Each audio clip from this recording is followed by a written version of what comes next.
کوئی صرف اشہد اللہ الہ الا اللہ ہی پڑھتا رہے وہ کامیاب نہیں ہو سکتا ہے، وہ جنت میں نہیں جا سکتا ہے، حالانکہ وہ اللہ کی وحدانیت کا اقرار کر رہا ہے، اللہ کو ایک مان رہا ہے، کہہ رہا ہے دنیا میں کوئی معبود نہیں، کہیں بھی کوئی معبود نہیں، ایک اللہ ہی ہے، لیکن جب تک رسول کی رسالت کا اقرار نہیں کرے گا اس کا ایمان معتبر نہیں ہوگا، وہ مومن نہیں کہلائے گا، مسلمان نہیں کہلائے گا۔ پتہ یہ چلا کہ رسول کی رسالت اصل ہے، جب تک رسول کی رسالت نہیں مانی جائے گی تب تک اپنے ایمان کا کوئی ٹھکانہ ہی نہیں۔ ایک تھا بہت سجدے کیے تھے، جنت میں رہتا تھا، بڑا نازک مزاج تھا، جھولے پہ جھول کر کے فرشتوں کو پڑھاتا تھا، خود تو جنات میں سے تھا، آگ کا بنا ہوا تھا، نوری فرشتوں کو پڑھاتا تھا، روئے زمین میں کوئی جگہ ایسی نہیں بچی تھی جہاں اس نے سجدہ نہ کیا ہو، موحد تھا، اس سے بڑا کوئی موحد ہو ہی نہیں، ایک خدا کا ماننے والا تھا، لیکن جب اللہ رب تبارک تعالیٰ نے حکم دیا وَإِذْ قُلْنَا لِلْمَلَائِكَةِ اسْجُدُوا لِآدَمَ فَسَجَدُوا إِلَّا إِبْلِيسَ، تو سارے ملائکہ جو شاگرد تھے اللہ کو حکم اپنی پیشانی کو جھکا دیا، مگر وہ ایک اکڑا کھڑا تھا، کیوں؟ وہ کہتا تھا میں نے تو ساری زندگی صرف خدا کا سجدہ کیا ہے، کسی بندے کا سجدہ نہیں کیا ہے، حضرت آدم خدا نہیں ہے، بندے خدا ہے، لہذا میں سجدہ نہیں کروں، لیکن یہ نہیں دیکھا حکم حصہ ہے، حکم تھا رب ذوالجلال کا، حکم تھا پروردگار عالم کا، اس نے حکم دیا، سارے فرشتے جناب علی جھک گئے، وہ کامیاب ہو گئے، اور وہ اکڑا کھڑا رہا، اٹھا کر پھینک دیا گیا۔ اور آج قرآن اسی کے لیے کہتا ہے ان الشیطان للانسان عدو مبین، بے شک شیطان انسان کا کھلا ہوا دشمن ہے۔ کیوں دشمن ہے؟ اس لیے کہ حضرت آدم کو سجدہ نہیں کیا، اور حضرت آدم کی ہم سب اولاد ہے، آدمی ہے، لہذا وہ ہمارا دشمن ہے۔ لہذا اگر دشمن کو پچھاڑنا چاہتے ہو تو نماز بھی پڑھنی پڑے گی، روزہ بھی رکھنا پڑے گا، زکات بھی دینی پڑے گی، حج بھی کرنا پڑے گا، رمضان کے مہینے میں تراویح میں قرآن کو بھی سننا پڑے گا، اور دن میں روزہ رکھ کر کے اپنے آپ کو ثابت کرنا پڑے گا کہ ہم اللہ کے حکم کو ماننے والے۔ اچھا روزہ رکھنے سے اور قرآن کی تلاوت یا قرآن سننے کو فائدہ کیا ہے؟ حدیث پاک میں ہے کہ کل جب میدان محشر ہوگا، قیامت کا دن آئے گا، تو یہی آج کا روزہ جس کو آپ نے رکھا ہے، یہی قرآن جس کو آپ پڑھتے ہو، امام کے پیچھے تراویح سنتے ہو، یہی کل اللہ کی بارگاہ میں حاضر ہوں گے۔ کون؟ روزہ اور قرآن، روزے اور قرآن کا چولی دامن کا تعلق ہے۔ رمضان میں روزہ، رمضان میں ہی قرآن نازل ہوا، اور روزہ جو ہے انسان کی صفات میں بہتری پیدا کرتا ہے، تقویٰ لاتا ہے، قرآن خود کہتا ہے اس لیے تم پر روزے فرض کیے گئے تاکہ تم متقی بن جاؤ، تمہارا اندر کا حصہ جو ہے وہ بھی صاف و شفاف ہو جائے، دل کی سیاہی ختم ہو جائے، اجالا پیدا ہو جائے، روحانیت پیدا ہو جائے، تمہارے اندر لطافت آ جائے، تمہارے اندر جو ابھی تک کثافت تھی، تمہارے اندر جو گندگی تھی وہ آرائش سے دور ہو جائے۔ تو روزہ پاک کرنے کے لیے آتا ہے، اور جب پاک کرنے کے لیے آتا ہے تو کل قیامت کے دن کھڑا ہوگا بارگاہ خداوندی میں، کہتا ہے میرے رب یہ جو بندہ کھڑا ہے یہ صرف اس کو راضی کرنے کے لیے روزہ رکھتا تھا، دن میں بھوکا پیاسا رہتا تھا، وہ قرآن کہے گا اے میرے رب یہ رات میں قرآن کے لیے قیام کیا کرتا تھا، تیرے گھر میں قرآن پڑھا کرتا تھا، سنا کرتا تھا، میں اس کی سفارش کرتا ہوں، اے پروردگار عالم، روزہ کہے گا اس کو جنت میں پہنچا دے، ہمارا قرآن کہے گا اس بندے کو جنت میں پہنچا دے، تو جناب علی اللہ کو تبارک تعالیٰ روزے کی سفارش کو قبول فرمائے گا، اور جناب علی قرآن کی سفارش کو قبول فرمائے گا، اور جناب علی دونوں کی سفارش کو قبول فرمائے گا، اس بندے کو جنت میں پہنچا دے۔ مطلب گویا جتنے بھی روزہ دار ہیں، جتنے بھی قرآن پڑھنے والے ہیں، جتنے بھی تراویح میں قرآن سننے والے ہیں، سب کی شفاعت کرے گا روزہ اور کیا کہتے ہیں قرآن۔ اور ایک حدیث پاک میں آتا ہے کہ حافظ قرآن سے کہا جائے گا قیامت کے دن کہ تو قرآن پڑھتا جا اور بلندیوں کی طرف پڑھتا جا رہا گا، جیسے جیسے قرآن پڑھتا جائے گا الحمدللہ علی سے لے کر کے والناس کی سین تک جب پڑھتا چلا جائے گا تو جتنا پڑھتا جائے گا اتنا ہی بلند ہوتا چلا جائے گا، اتنا ہی اس کا مقام بلند تو یہ ہے روزہ رکھنے کا ثواب اور قرآن سننے سنانے پڑھانے کا۔ اب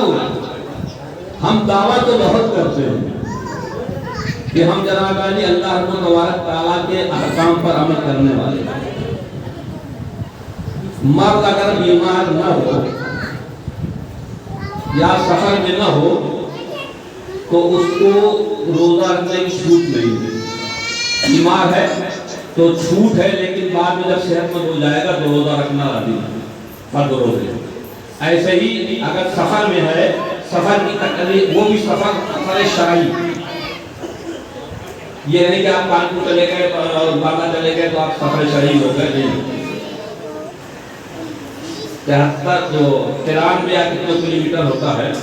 جس میں 92 کلومیٹر ہوتا ہے، 92 کلو زیادہ ہوتا ہے، 93 کلو میٹر ہوتا ہے، سفر شرعی ہوتا ہے۔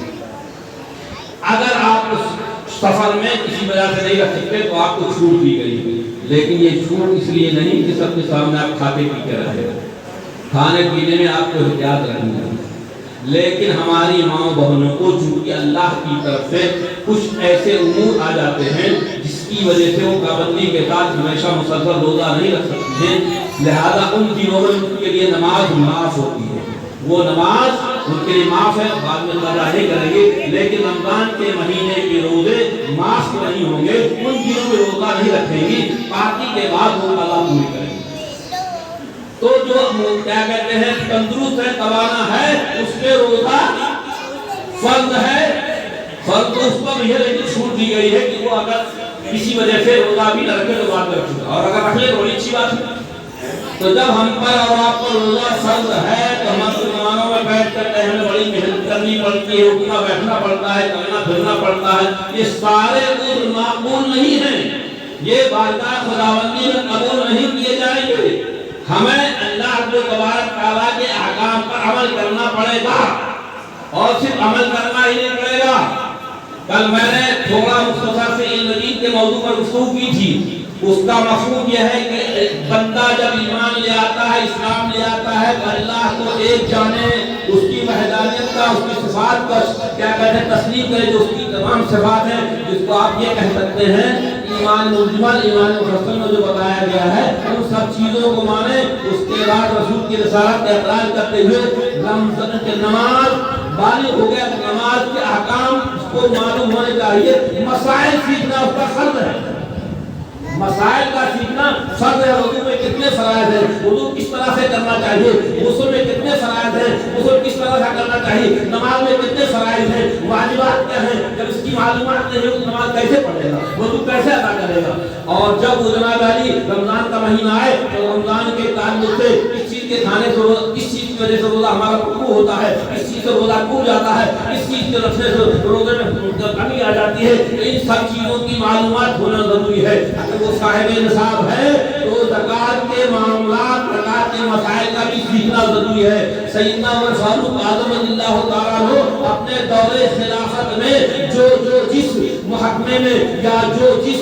شعبے سے متعلق ہوتا تھا، اگر وہ تعلیم تھا، تجارت کرتا تھا یا کوئی اور شعبہ اختیار کرتا تھا، جس شعبے میں ہوتا تھا اس کو زبردستی اس علم، اس شعبے کا علم اس کو حاصل کرنے کے لیے فرماتے تھے، اور اگر نہیں وہ حاصل کرتا تھا اس پر دورے مارے جاتے تھے کہ نادان جاہل تو علم حاصل نہیں کر رہا ہے، اس کی ضرورت ہے، وہ حلال و حرام کو کیا سمجھے گا، تو سمجھے گا جو حلال ہے لیکن سود ہوا جا رہا ہے، تو کوئی ہلاک کر رہا ہے۔ لہذا جس شعبے سے تو متعلق ہے، جس چیز کو تم نے اپنایا ہے، جس زندگی کے لیے جس راہ کو تم نے اختیار کیا، اس کا علم حاصل کرنا پڑتا ہے۔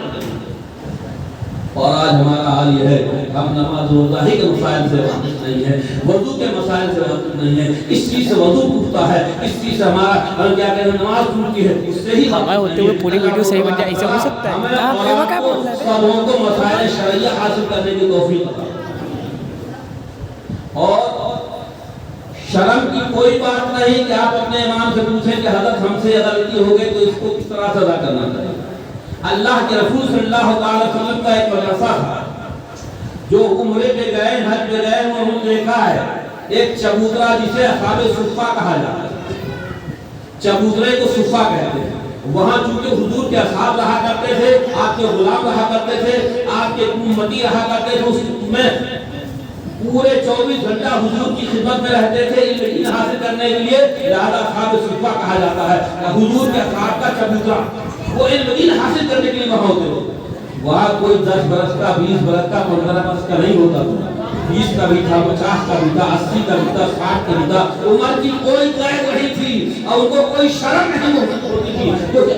آج نہیں ہوتا تھا۔ ہم اتنے بوڑھے ہو گئے، ہم ان میں حاصل کریں، ہم کہتے تھے مسائل سیکھیں۔ جناب یعنی یہی تو اللہ کے رسول نے مزاج کیا ہے اور کہا گیا ہے علم حاصل کرو۔ کہاں سے؟ اپنے انگورے سے، بچپن میں جس جھولے پہ لیٹے تھے وہاں سے لے کر لحد تک، یعنی اپنے آخری منزل تک جب تمہاری سانس ختم ہو رہی ہے اس وقت تم علم حاصل کرو۔ اطلب العلم ولو کان بالسین، علم دین حاصل کرنے کے لیے تمہیں چاہے دور دراز کا سفر کرنا پڑے، چاہے دور تک جانا پڑے، علم دین حاصل کرو۔ تو جب تک ہمارے اخلاق ان تمام امور پر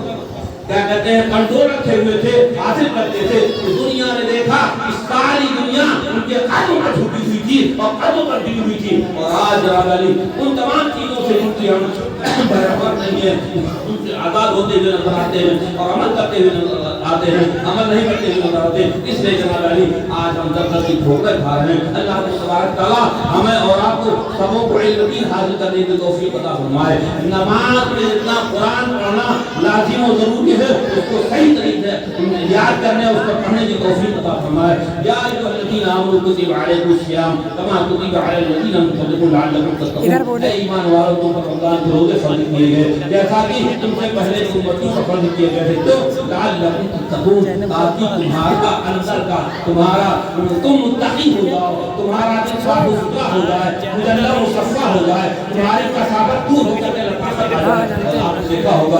رمضان کے مہینے میں آپ جتنی عبادت کر سکتے ہو، رمضان کے علاوہ کی بات نہیں کر پاتے ہو، حالانکہ بھوکے بھی رہتے ہو، پیاسے بھی رہتے ہو، اس کے باوجود اللہ کو تبارک تعالیٰ ایسی طاقت عطا فرماتا ہے، ایسی قوت عطا فرماتا ہے جو رمضان کے مہینے آپ کر سکتے ہو، غیر رمضان میں نہیں کر پاتے۔ یہ رمضان کا فیضان ہے، اللہ کو تبارک تعالیٰ اسی فیضان کو جامع ساری رکھے، کھڑے ہو جائیے بات میں، صلاۃ و سلام